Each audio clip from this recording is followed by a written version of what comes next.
पाकिस्तानमधून लाहोर विमानतळावर आग लागली। पाकिस्तानमधल्या लाहोर विमानतळावर आगीची घटना घडली।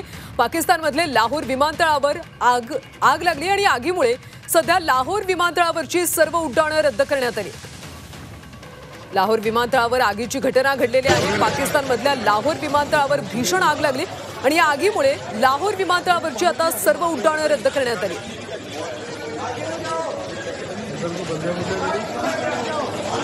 ही सध्याची आपण दृश्य पाहतोय। लाहोर विमानतळावर आगीची घटना घडली, भीषण अशी आग लागली।